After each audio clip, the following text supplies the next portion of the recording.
हमारे साथ बीरेन वकील जुड़े हैं, पैराडाइम कमोडिटी के सीईओ। बीरेन, आपका क्या मानना है? लगातार कीमतें ऊपर जा रही हैं और एक बड़ा सवाल ये भी है कि तमाम कोशिशों के बावजूद सरकार लगातार इस पर अपनी नज़र बनाए हुए है। उपभोक्ता मंत्रालय ने, जो हमें सूत्रों से जानकारी मिली है, उपभोक्ता मंत्रालय ने रिकमेंड किया है कि चना फ्यूचर को बैन किया जाए। कुछ लोग कह रहे हैं कि स्पॉट मार्केट में गड़बड़ी हो रही है क्योंकि स्पॉट का भाव फ्यूचर के मुकाबले ज्यादा है। आपका कमेंट क्या होगा? फ्यूचर का बान वो अल्टीमेट सॉल्यूशन नहीं है। और कई टूल्स है, मार्जिन बढ़ाना, और जरूरत पड़े जब बड़ा सट्टा हुआ था चांदी का अमेरिका में, हंट स्पेकुलेशन जिसको बोला जाता था, उसमें लॉन्ग लिक्विडेशन ओनली कॉन्ट्रैक्ट भी बोला गया था। मतलब कि एक्सेसिव लॉन्ग है तो एक्सचेंज बोल भी सकता है, कंसंट्रेटेड पोजीशन है। तो चना का ब्रॉडली मैं ये देखता हूँ कि उसको सेंटिमेंट का फ्लरी काफी मिल रहा है, जैसे मानसून की देरी की खबर और ये। बट आने वाले दिनों में अगला 6 महीना सप्लाई का महीना है। तांजानिया आएगा, यूक्रेन ब्लैक सी आएगा, उसके बाद ऑस्ट्रेलिया आएगा, लास्ट डेकेड आएगा और फिर इंडिया आएगा। ठीक है, तो इस लेवल से मैं बाय साइड नहीं की।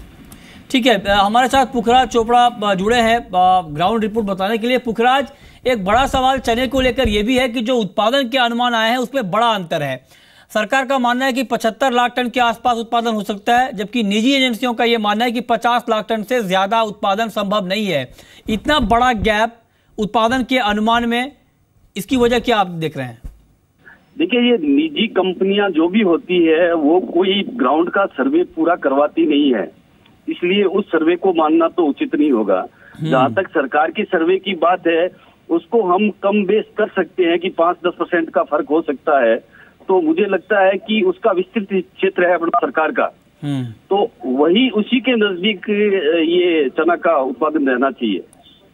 ओके, तो प्राइस में जो पुखराज चोपड़ा तेजी आ रही है जिस तरह से, ऐसे में क्या आपको लगता है कि अभी ये तेजी थमने वाली नहीं है चने में? जी नहीं, मैं तो शुरू से कहते आ रहा हूँ कि दालों में जो चने में जो तेजी चल रही है वो तेजी उचित नहीं है, ठीक नहीं लग रही है। पहले शॉर्टेज की बातें, फसल कम की बातों से तेजी आई। अभी इन दिनों 5-7 दिन से ये चल रहा है कि मानसून काफी डिले होगा, तो उसको लेके भी फिर चने में ये तेजी की हवा बन रही है। तो ऐसी जो हवाएं बनती है ना, उसके अंदर अब एक ही उपाय रहता है कि वितरण व्यवस्था को सही किया जाए।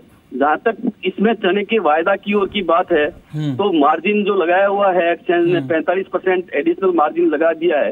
यदि चाहे तो 10%, 15% और मार्जिन लगा सकती है।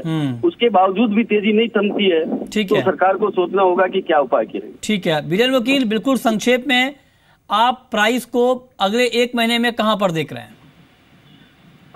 मॉनसून आने के बाद मैं कॉल लूंगा, बट अगर टाइमली मॉनसून रहा तो मैं प्राइस को यहाँ से 500-700 रुपए की गिरावट देखता हूँ। ठीक है, चलिए, बहुत बहुत शुक्रिया बीरेन वकील आपका और पुखराज चोपड़ा आपका भी इस पूरी जानकारी के लिए।